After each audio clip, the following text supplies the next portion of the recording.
Bueno, en esta ocasión, este hermoso día domingo, nos encontramos con esta porción de la palabra que nos habla principalmente sobre la crucifixión de nuestro Señor. Eso es lo que vamos a abordar en el día de hoy.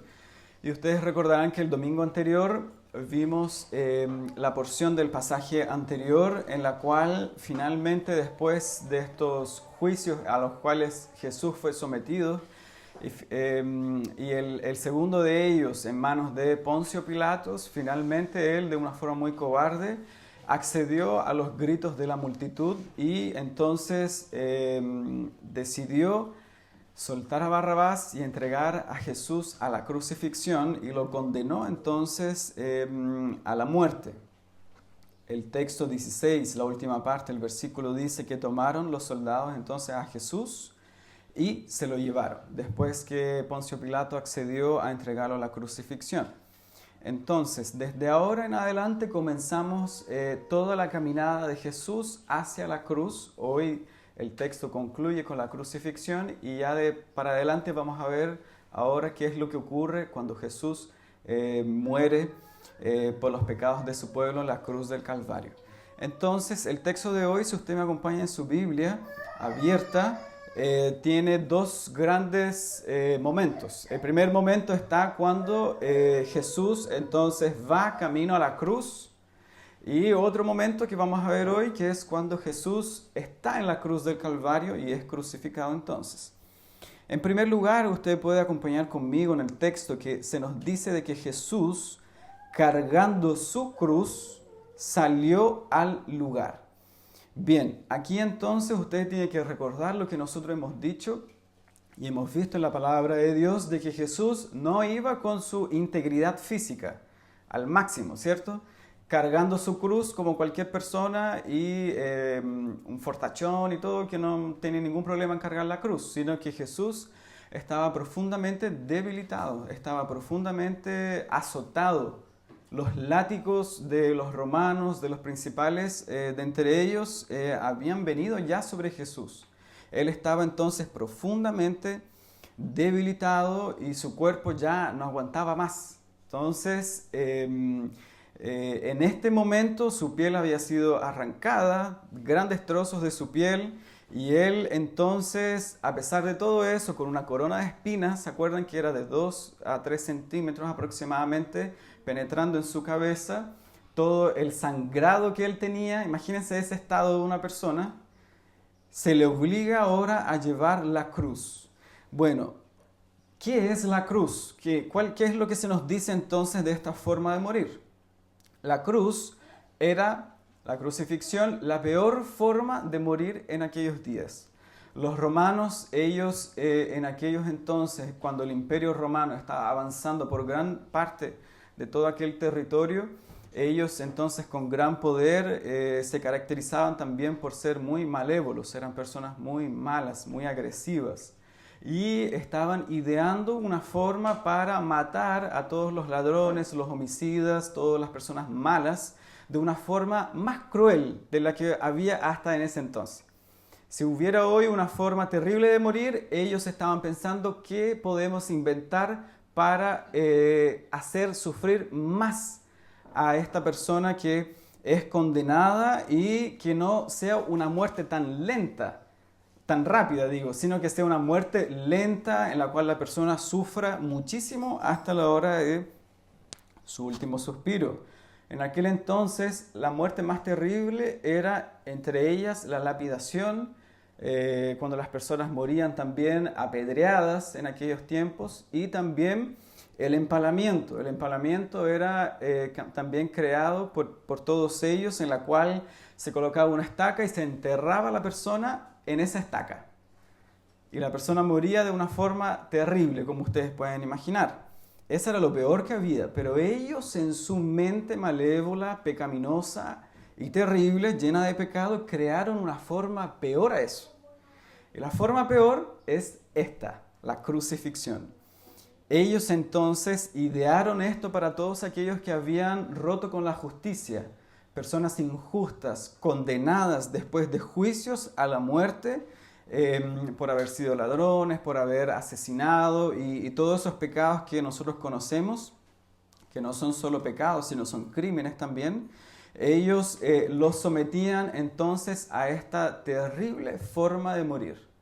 Y entonces la cruz era un signo no tan solamente de justicia, sino que también la persona, la víctima en este caso, el condenado, el victimario, él sufría la humillación de que todos le vieran pasando por la ciudad cargando su propia cruz hasta el lugar de su crucifixión y sufriendo la burla de la sociedad, sufriendo la humillación de las personas, los escupos, todas las ofensas que eran lanzadas por esta persona hasta la propia crucifixión, cuando aún colgados en el madero la gente seguía ofendiéndolos y los seguía atacando. Eso es el contexto histórico con respecto a la crucifixión. Esta forma terrible de morir era una forma lenta de morir. La persona era crucificada ahí entonces y ella comenzaba a vivir el infierno en vida. Porque si ustedes se imaginan, no era colgado de una forma amorosa, era colgado en un madero, sus manos eran clavadas o amarradas, cuando no querían ser tan crueles, los amarraban a la parte horizontal de la cruz, luego en la parte vertical era clavado o amarrado de los pies al madero y entonces comenzaba su dolor. La persona no moría al tiro, comenzaba con hemorragia y de a poco, pendido, ¿cierto?, en una cruz, la persona casi que no podía ni respirar. Finalmente moría casi que por una asfixia, por el esfuerzo que significaba elevar el tórax y respirar. Era terrible, estando con las manos atadas y los pies clavados, el esfuerzo que el cuerpo tenía que hacer todo el tiempo para respirar era una sensación de dolor sin fin. Era una muerte muy terrible y muy paulatina. Bueno, en segundo lugar, veamos que los ladrones no tenían ningún problema porque no habían sido tan azotados muchas veces. Ellos eran condenados a la muerte y no siempre eran azotados. Cargaban su cruz sin ningún problema. Pero Jesús estaba tan mal físicamente que los evangelios sinópticos nos ayudan a ver un poco mejor esa escena y nos dicen, Mateo, Marcos y Lucas, en esta ocasión, cuando Jesús tenía que cargar su cruz, que Él no la cargó hasta el fin, sino que llegó a un trozo de su recorrido, casi que al inicio de esta hoy día conocido en Jerusalén como la Vía Dolorosa, que es todo el recorrido donde Jesús caminó hasta la cruz. Y de repente apareció un hombre que se llamaba Simón, recuerdan, de Cirene, que venía del campo y de repente lo tomaron. Justo por haber pasado por allí, se le ordenó que cargara la cruz y ayudara a Jesús, para que ustedes vean que él estaba muy mal físicamente. En segundo lugar, el texto nos dice ahora de que con la ayuda de este Simón de Cirene, padre de Rufo, dice la Biblia, ellos entonces fueron al lugar, y el texto nos dice ahora que el lugar donde Jesús fue crucificado se llamaba la calavera, en hebreo Gólgota. Es un similar en otro idioma, Gólgota, calavera. Allí Jesús entonces llegó y fue crucificado. ¿Por qué calavera? ¿Por qué Gólgota? Bueno, la explicación que nosotros tenemos para esa palabra es que muchas veces el nombre de los lugares en aquellos tiempos nos ayudan a ver qué significaba ese lugar para las personas. Y este lugar de la calavera que hoy precisamente no está reconocido, los judíos han dicho que es un cierto monte, pero han pasado 2000 años. Lo más probable es que ese monte ya no esté en el mismo lugar como está hoy. Es la zona geográfica. Porque hay un lugar hoy allá en Jerusalén que se le llama de esta forma porque tiene una forma de calavera el monte. Pero todos los historiadores y comentaristas más serios dicen que inclusive pudo haber sido la mano del hombre que le dio esa forma y no era así en el día de Jesús. Sabemos, dice la palabra, los evangelios sinópticos, que era un lugar terrible de muerte y que estaba fuera de la ciudad. Así como ustedes pueden recordar en sus mentes que en el Antiguo Testamento siempre la persona que sufría el cordero era enviado siempre fuera de la ciudad para no contaminar en el día de reposo. Asimismo Jesús, el cordero sin mancha, fue sacado de la ciudad Y bueno, en aquel lugar entonces morían las personas por esta muerte, este tipo de muerte que era la crucifixión, y se le llama la calavera, porque imagínense que los cuerpos eran dejados en la cruz por varios días, hasta que estas personas morían, el cuerpo entraba en un proceso de putrefacción y era dejado ahí, en ese mismo estado. Y después de varios tiempos, de bastantes días, era sacado y ni siquiera era enterrado. Los lanzaban en aquel lugar. Entonces, cuando ellos iban rumbo a la calavera, a este lugar, era un lugar que muy probablemente habían cadáveres allí, que habían sido lanzados en este lugar, dicen los comentaristas. Y es por eso que más adelante en el texto que nosotros vamos a ver, se dice que ellos, por el hecho de estar allí, los judíos podían ser contaminados, porque era un lugar entonces en el cual ellos entendían que estaba lleno de contaminación para ellos por causa de la putrefacción de los cadáveres que estaban allí. Ese era el ambiente en el cual nosotros nos encontramos. En tercer lugar, veamos que Jesús, dice ahora el texto, allí fue crucificado. Fue colgado entonces en un madero y no solo, ¿cierto? Sino que el texto dice que juntamente a otros dos, uno en cada lado, uno a su derecha y uno a su izquierda, de tal forma que la persona que estuviese mirando hacia el monte en aquel momento veía tres cruces y al principal de los bandidos y ladrones, según ellos, al medio. Y si ustedes se fijan, el texto en el versículo 18 dice que Jesús fue puesto en medio.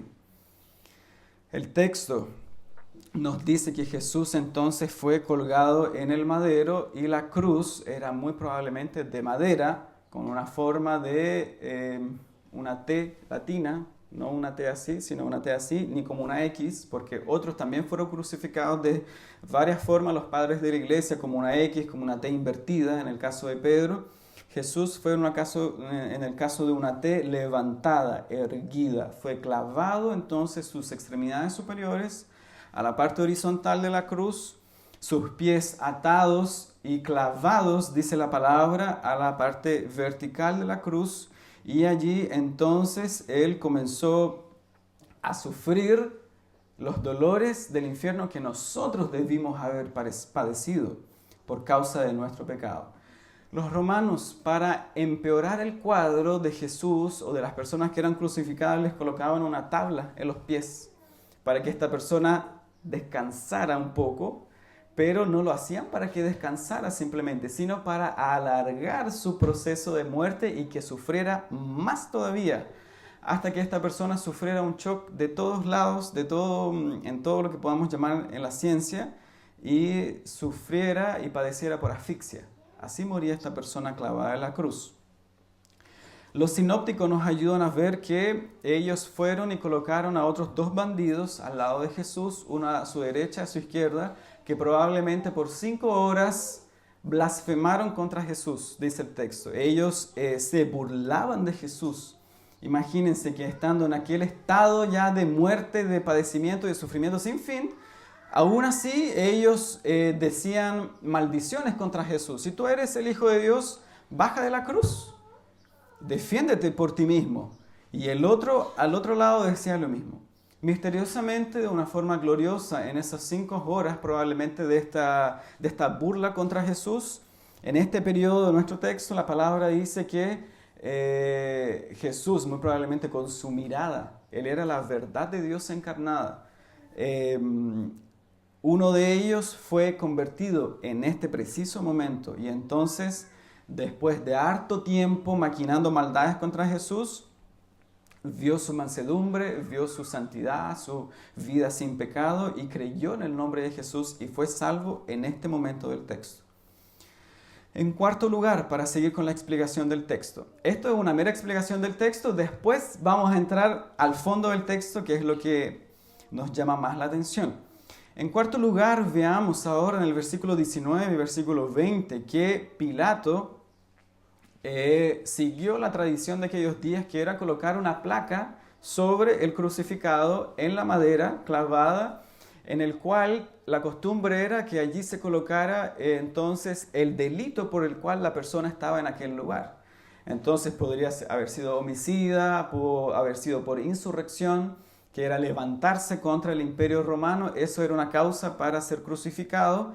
Y si ustedes se fijan, Pilato sigue esa tradición y coloca un título sobre la cabeza del Señor diciendo: este es el delito de Jesús, dice él. Por esto él fue crucificado.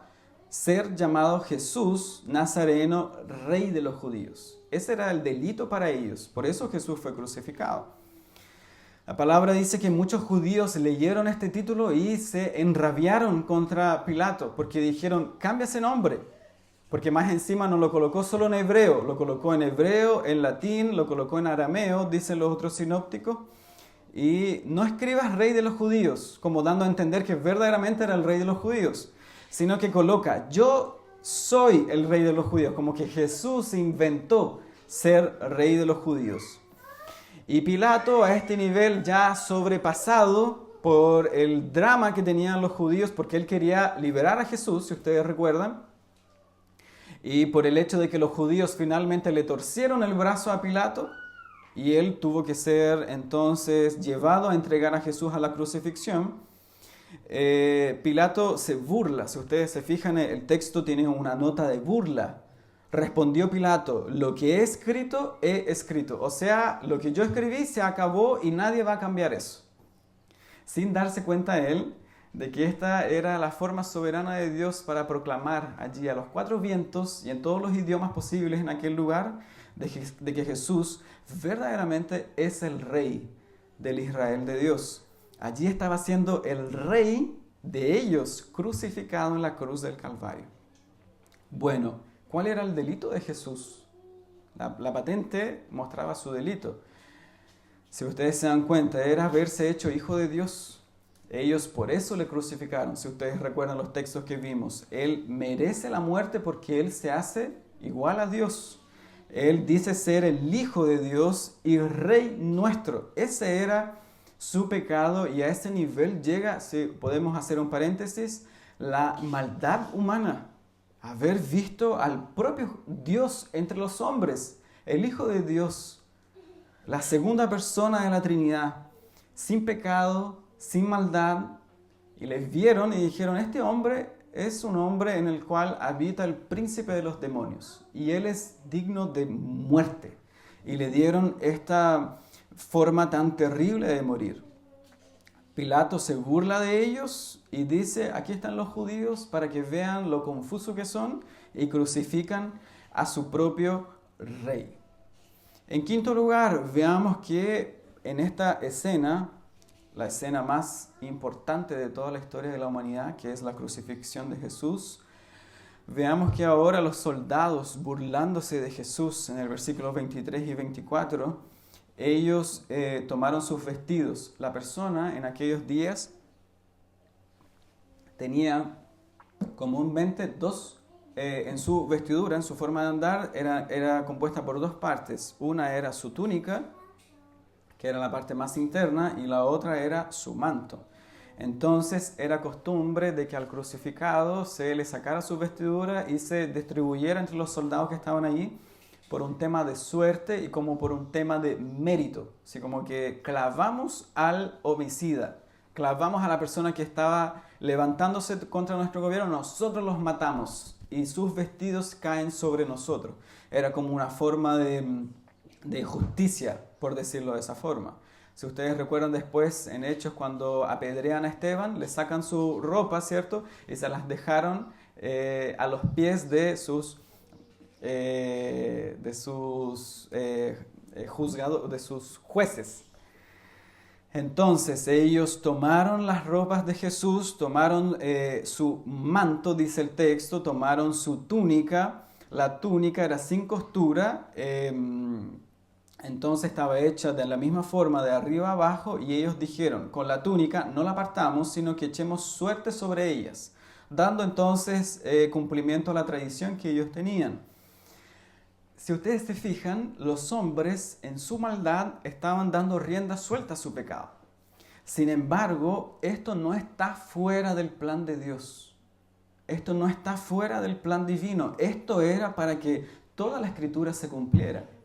Si ustedes se dan cuenta en la muerte de Jesús, en todo este periodo de ir a la cruz, lo que eso significó, su sepultura, su ascenso, hay más de 300 profecías de la palabra de Dios cumpliéndose en este exacto momento. Es por eso que leímos en el devocional el Salmo 22. Ustedes recuerdan que el Salmo comienza diciendo, Dios mío, ¿por qué me has desamparado? Jesús dijo esas palabras en la cruz del Calvario. Y en este momento ellos están dando cumplimiento a las profecías hechas en los Salmos, en el Salmo 22, dando a decir que repartieron entre sí los vestidos de Jesús y sobre su ropa echaron suertes, como cualquier otro pecador. Esa era la forma en la cual ellos vieron a Jesús e hicieron exactamente lo mismo.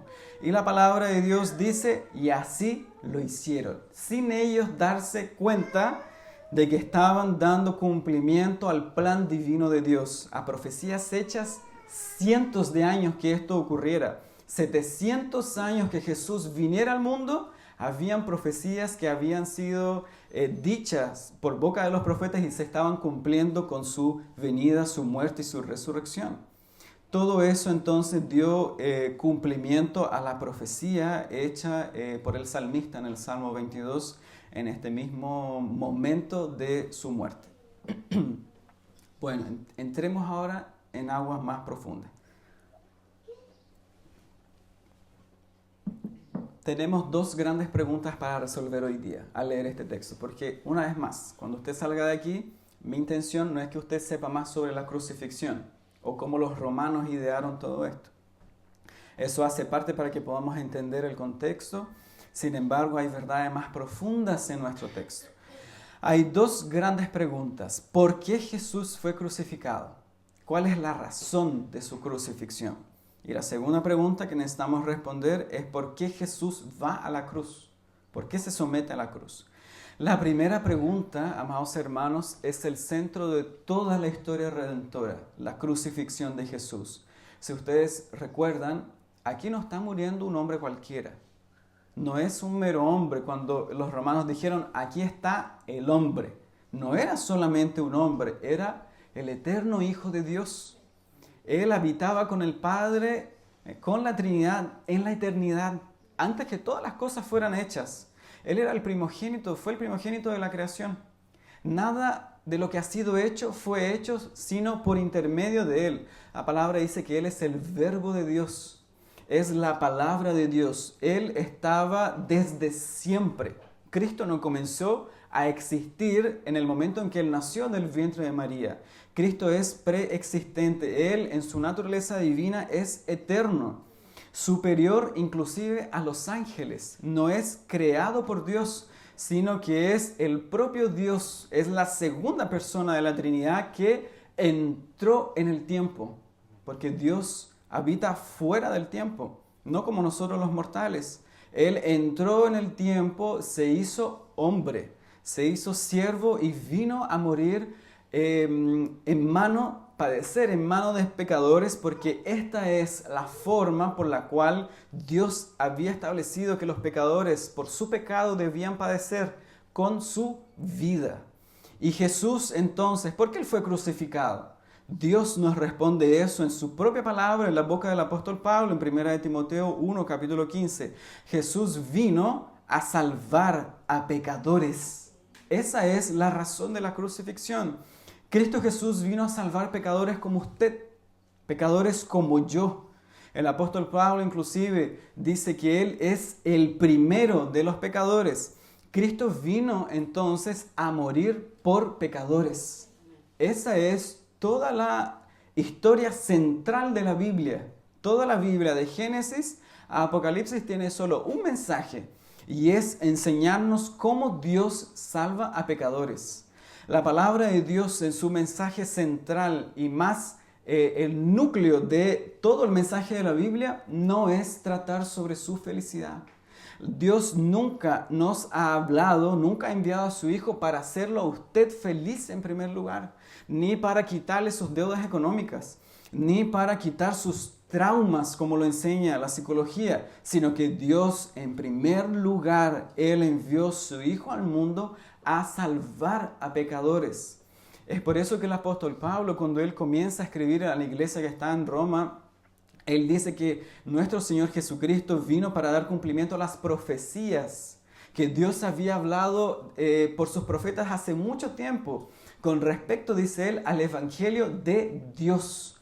Es por eso que el Evangelio, amados hermanos, se trata sobre Dios en primer lugar, sobre su ira, sobre su justicia, su amor, su santidad, que nosotros, pecadores, transgredimos y rompimos con su ley.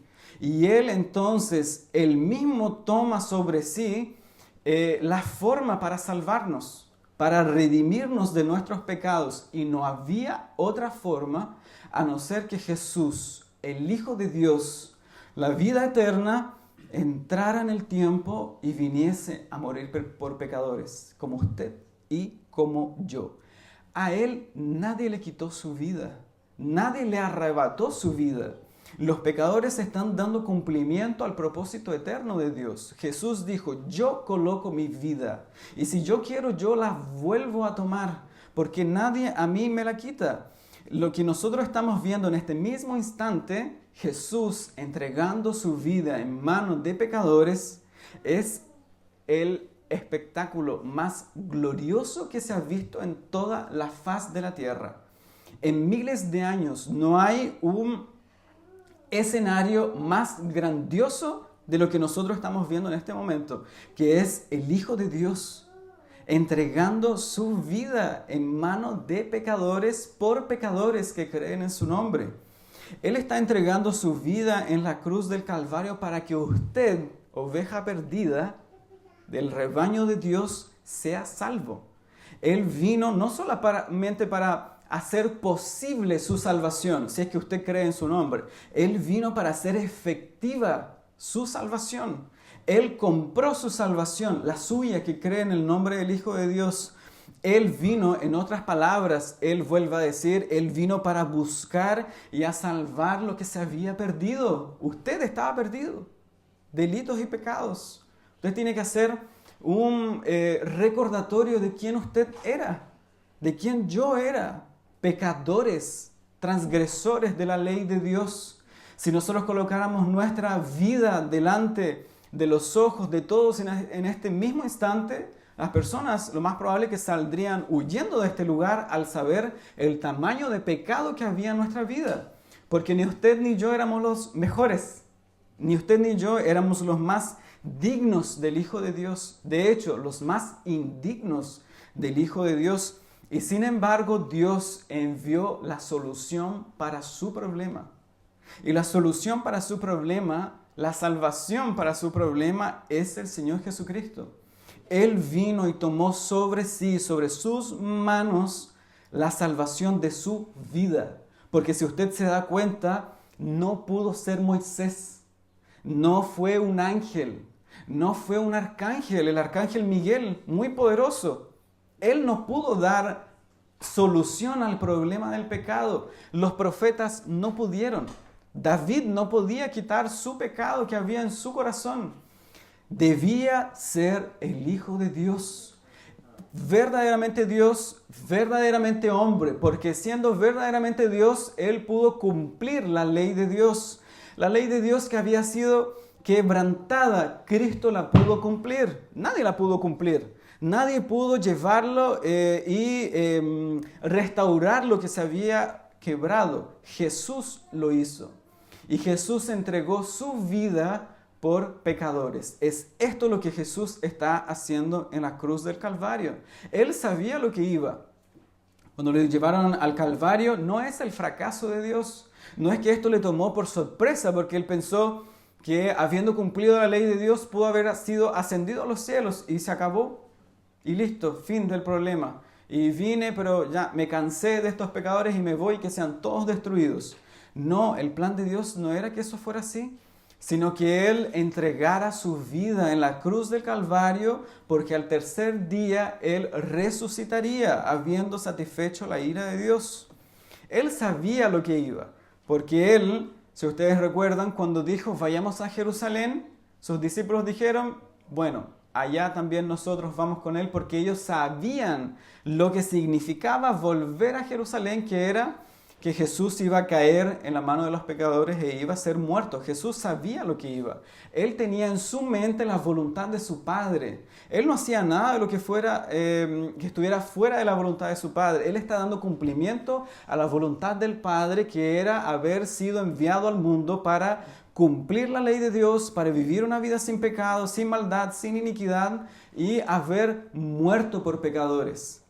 Y habiendo hecho todo esto, Él entonces puede darnos eterna salvación, porque Él no solo padeció en la cruz del Calvario, sino que resucitó al tercer día de forma gloriosa. La segunda pregunta: ¿por qué Jesús hace esto? ¿Por qué la crucifixión? ¿Por qué? ¿Qué es lo necesario de la cruz? ¿Por qué no fue un empalamiento? ¿Por qué no fue un asesinato? ¿Por qué no lo apedrearon? ¿Por qué? ¿Por qué tuvo que ser la cruz? ¿Por qué esta forma de morir tan terrible? ¿Por qué no otra? O si usted piensa conmigo, ¿por qué no solamente Dios dijo, yo tengo un pueblo escogido y le perdono los pecados y se acabó? Y van todos al cielo y así nos evitamos todo este drama que estamos tratando aquí, ¿cierto? Y nos evitamos todas las burlas de los pecadores con respecto a Jesús. ¿Por qué no solamente nos llevó al cielo? Se acabó. ¿Por qué es necesaria la cruz? El pastor Paul Washer, en una de sus predicaciones, él dice de que hubiese sido una misericordia ya extraordinaria de la parte del Padre si tan solamente a todos los escogidos nos hubiese tomado y nos hubiese librado del infierno y no llevarnos al cielo y dejarnos en un punto neutro y dejarnos allí por la eternidad. Eso ya hubiese sido una misericordia muy grande de parte de Dios. Sin embargo, eso no podría salvarnos del pecado ni del infierno. Y eso no podría llevarnos al cielo, porque es sumamente injusto si Dios lo hubiese hecho así. Si usted piensa conmigo, no es justo que nosotros no paguemos por nuestros pecados e ingresemos al cielo y pasemos por las puertas de la eternidad sin pagar por nuestro pecado. Eso no es justo. ¿Qué juez hace eso en el día de hoy? Bueno, los jueces, algunos manchados por la corrupción, lo pueden hacer. Pero hablando de un juez justo, ¿qué juez justo haría eso? Habiendo sido usted en el tribunal de Dios el transgresor y habiendo quebrado la ley de Dios, que era una ley santa, pura y perfecta, ¿por qué a usted se le dejaría pasar por los umbrales de la eternidad y que usted viviera para siempre en la presencia de Dios sin pagar por su pecado? Eso es injusto. Romanos capítulo 6, versículo 23 dice el apóstol Pablo, porque la paga, en portugués, la traducción es el salario del pecado, es la muerte. El pecador que peca, dice Ezequiel, debe morir. El alma que pecare, esa morirá. Usted pecó contra Dios. Yo también lo hice. En nuestro estado natural de pecado, de muerte e iniquidad. Usted tiene que pagar con su vida. Porque desde el Antiguo Testamento hasta el Nuevo Testamento vemos que en Hebreos nosotros vemos una idea más clara de eso. Sin derramamiento de sangre no hay remisión por los pecados. No hay una forma de remitir los pecados, de quitar la culpa, de quitar la iniquidad sin derramamiento de sangre. Porque Dios así lo estableció desde el Antiguo Testamento. Toda persona que pecaba contra Dios, un inocente debía derramar su sangre. Es de esa forma que el Antiguo Testamento comienza a revelarnos y a lanzarnos una luz sobre la cruz de Cristo. Porque en el Antiguo Testamento la persona no moría, sino que el que moría era un cordero, sin mancha, perfecto, sin tacha. Él debía morir. Y entonces el sacerdote iba, tomaba ese cordero, pobre cordero, sin culpa de nada, sin haber cometido pecados y transgresiones, y era llevado al altar. Y si ustedes recuerdan, el sacerdote coloca sobre el cordero la mano como transfiriendo el pecado del pecador para ese pobre cordero. Y ese cordero entonces su sangre era derramada en el altar. Y la ira de Dios era aplacada por un breve instante porque mañana había que hacer lo mismo. Y lo mismo, y lo mismo, y lo mismo, y lo mismo todo el tiempo. Porque la sangre de los corderos y de los machos cabríos, ninguno de ellos podía expiar el pecado del pueblo para siempre. Nada podía hacerlo. Entonces, todo el que peca debe morir. Y esta es la gloria del Evangelio. De que debiendo usted morir por su pecado, debiendo usted morir por su iniquidad, por su transgresión, por su maldad, porque eso era justo, y debiendo Dios habernos enviado al infierno de una, cuando nosotros estábamos en el vientre de nuestra madre, siendo transgresores desde el vientre de nuestra madre, Dios tuvo gran misericordia de nuestras vidas y envió a su Hijo unigénito para dar solución para siempre con el problema del pecado y de la iniquidad y de la maldad, entregándose Él como el Cordero perfecto, inmolado, dice la palabra, desde antes de la fundación del mundo.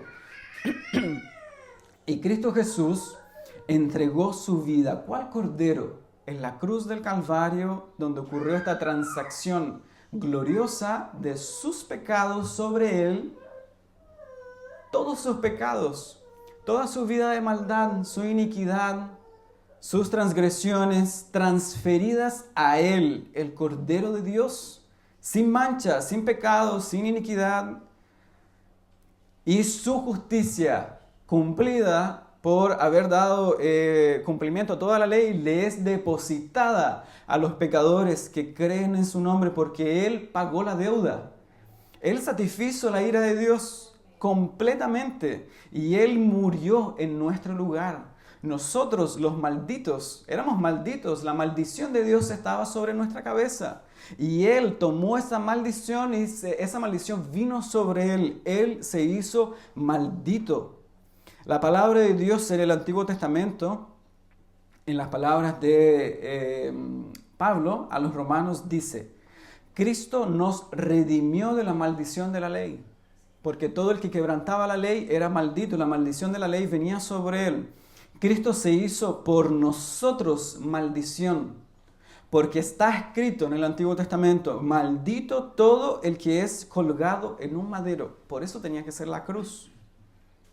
Para que en Cristo Jesús, el que había sido colgado en el madero, la bendición de Abraham alcanzara a los gentiles, usted y yo, a fin de que por la fe, no todos, sino aquellos que depositan su fe en Él, recibieran la promesa del Espíritu. Y Cristo lo pagó en nuestro lugar. Cristo Jesús en la cruz del Calvario, Él toma nuestro lugar. Su lugar. Usted debía haber estado allí. Y aún así no hubiese aplacado la ira de Dios para siempre, porque usted no puede cumplir la ley de Dios. Y Cristo lo hizo. Cumplió la ley de Dios, un cordero sin mancha, sin pecado, y se ofreció al Padre como un sacrificio perfecto, habiendo pagado por el pecado de su pueblo. En la cruz, Cristo está pagando por el pecado de su iglesia. El apóstol Pablo dice que el marido tiene que entregarse por la mujer, así como Cristo se entregó completamente. La idea de esta palabra que tenemos en el Nuevo Testamento, Él se entregó por completo por su iglesia. Él se entregó a sí mismo por ella, para hacerla una iglesia santa. Cristo Jesús hizo esto en la cruz del Calvario. Y en este momento de la historia redentora está ocurriendo lo que los profetas, los santos del Antiguo Testamento desearon ver y no vieron. A Cristo Jesús pagando por el pecado de su pueblo. Dios, el Padre, aceptó el sacrificio de su amado Hijo. Dios el Padre pasó por alto nuestros pecados cuando nuestros pecados fueron cargados en el Señor Jesucristo, de tal forma que si Dios lo mira hoy a usted que cree en el Señor Jesucristo, lo mira en los lentes desde la visión como mirando al Señor Jesucristo. Lo ve a usted en Él. Por eso la palabra de Dios dice que nosotros somos santos. Por eso la palabra dice que nosotros somos los salvos, los santificados. Porque si usted piensa, nosotros todavía estamos en la vida de pecado, de maldad. Todavía no hemos sido glorificados. Pero el Padre nos mira en Él como justos, como santos. Y el apóstol Pablo nuevamente en 2 Corintios 5:21 dice que al que no conoció pecado, por nosotros el Padre lo hizo pecado para que nosotros fuésemos hechos justicia de Dios en él. Esa es la historia de la redención. Esa es toda la historia central de la Biblia. Cristo Jesús entregando su vida en la cruz del Calvario por pecadores. No fue un fracaso la muerte de Jesús. Es nuestra gloria y es toda nuestra redención. No hay nadie como Él. Nadie como Él. Abraham no entregó su vida por usted. Moisés no pudo entregar su vida por usted. Cristo Jesús la entregó. Y su vida de alto precio fue entregada por nosotros y derramada en la cruz del Calvario. De tal forma que la sangre de Cristo tiene poder. Tal poder de que no es un mero hecho hipotético que algún día Alberto, Andrea, Carlos se van a salvar si es que creen. No, la sangre de Cristo fue derramada por usted porque usted va a venir a Cristo. Su sangre fue derramada por pecadores escogidos por Dios. Fue una muerte objetiva, fue una muerte eficaz por su vida, por mi vida, de tal forma que la sangre de Cristo no es en vano derramada, para que quizás algún día pecadores crean en Él y puedan ser salvos. Su sangre fue derramada por personas con nombre y apellido. Por usted que cree en el nombre del Hijo de Dios. Por mí que creo en el nombre del Hijo de Dios. De tal forma, nuevamente el apóstol Pablo dice en 1 Corintios, la palabra de la cruz, dice él, es locura, pero para los que se pierden. Para los que se salvan, esto es, a nosotros es poder de Dios. Porque ese es el método de salvación según Dios. No había otra forma. No era un sonar de dedos para perdonar nuestros pecados. Nuestros pecados, amados hermanos, eran muchos, demasiados. Y el precio a pagar era demasiado elevado, demasiado. ¿Quién podría pagarlo? ¿Quién podría levantarse, dicen los salmos, y presentarse delante de Dios y decir, yo tengo manos limpias, yo soy puro de corazón, sin mancha, sin pecado y sin iniquidad? Nadie puede hacerlo. Esa es la respuesta al salmo. Nadie puede hacerlo. Usted no puede darle solución a su vida. ¿Se fijan que este mensaje es contrapuesto a lo que enseña el mundo? Porque el mundo le va a decir, usted tiene un gran potencial. ¿Tú te habías dado cuenta del potencial que hay en tu corazón?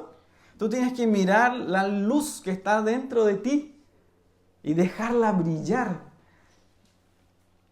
Tú puedes, con tus manos y tu potencial y tu fuerza y tu energía, dar solución a todos tus problemas. Eso es lo que enseña la psicología hoy moderna. Pero el mensaje de la cruz es lo contrario. Usted no puede salvarse. Cristo en la cruz, colgado en un madero, es un mensaje para usted y para mí de que usted no puede, no se las puede. Usted no puede dar solución al problema del pecado. El hombre es un hombre fracasado. El hombre es un hombre débil, muerto inclusive, dice la palabra de Dios. El hombre no puede, no tiene ese potencial. El hombre no tiene una luz dentro de sí. El hombre es tinieblas, dice el apóstol Pablo. Si yo le digo a usted que mire dentro de su corazón, en un estado de pecado, lo único que va a encontrar es oscuridad y tinieblas. Porque en tinieblas están los pecadores que no conocen a Dios. Pero gracias a Dios que Cristo Jesús pagó por nuestros pecados. Cristo Jesús aplacó la ira de Dios. Eso es lo que nosotros vamos a comenzar a ver después en los próximos domingos. Cristo Jesús, Él es la propiciación por nuestros pecados. Cristo Jesús es nuestra redención. Cristo es nuestra justificación. Cristo, Él se presentó delante del Padre y aplacó la ira de Dios. La ira de Dios sobre su vida fue quitada. Su culpa fue quitada, fue expiada, fue echada fuera. De tal forma que Él tomó sobre sí nuestros pecados, nuestra iniquidad, nuestra transgresión, Y Él entonces satisface la ira de Dios. Él satisfizo la ira del Padre. De tal forma que más adelante vamos a ver que Él, solamente Él pudo decir y proferir palabras que nadie podría hacerlo cuando Él dijo, consumado es. Y entonces pagó por nuestra culpa y nuestra maldad y cambió nuestra historia. Él cambió su historia, mi historia, nuestra vida de pecado, nuestra vida de maldad, nuestra vida de iniquidad. Cristo la cambió. Y Cristo salió a nuestro encuentro. Cuando nosotros estábamos, haga nuevamente, recuerde quién usted era, en pecado y en maldad y en transgresión, siguiendo la corriente de este mundo, dice Pablo, como en un río, el río de la muerte, todos los cadáveres echados ahí, y entre ellos estábamos todos nosotros, pecadores, destituidos de la gloria de Dios. Y Cristo nos sacó de allí. Y Cristo pagó nuestros pecados y Cristo nos dio vida porque no la teníamos. No es solamente que nos estábamos ahogando y Cristo nos sacó del río y nos empezó a hacer unos masajes para que pudiésemos salir a flote y todo eso. No, Él sopló sobre nosotros aliento de vida. Él nos trajo a la vida. Él murió por nuestros pecados. Hermanos, yo no espero que ustedes cuando lleguen al cielo se gloríen de haber conocido mucha teología y manejar todos los términos teológicos. Yo no espero eso. Eso es ideal para una persona cristiana, conocer a Dios. Mi deseo es que usted crea en el Señor Jesucristo y que creyendo en su nombre hoy tenga vida eterna. Que creyendo hoy en su nombre sus pecados sean perdonados. Y que usted hoy, como dijo Spurgeon, mi teología es esta. Cristo murió por mis pecados. Cristo pagó mi deuda. La deuda que teníamos con el Padre fue pagada, cancelada para siempre. Gracias a Dios por eso. De tal forma que hoy usted y yo podemos estar reconciliados con el Padre. Todas esas bendiciones vienen por la crucifixión del Señor Jesucristo. El perdón de los pecados, la culpa quitada, la iniquidad perdonada, la ira de Dios aplacada, el perdón, todo eso fluye de la cruz del Señor Jesucristo. Es por eso que hoy yo le invito para que usted crea en Él. El mensaje hoy es para su corazón, para que usted hoy que está aquí escuchándonos en este día 19 de enero del 2025, ya no viva una vida de pecado. Ya no viva una vida de maldad, de iniquidad, sino que usted abandone las armas en este día. Las armas con las cuales usted lucha contra Dios, las deje fuera. Y ahora crea en este mensaje, porque no hay nadie como Él. No hay nadie como Jesús. No hay nadie que sea tan amoroso, que sea solo amor, que sea en toda su plenitud, lleno de misericordia, de gracia, de justicia, de verdad. Todos esos atributos gloriosos que Él posee. Y Él hoy llama por medio de la cruz del Calvario para que pecadores, hombres y mujeres, jóvenes y niños, hoy vengan a Él y puedan tener el perdón, la gracia y la paz que solamente Dios nos puede dar.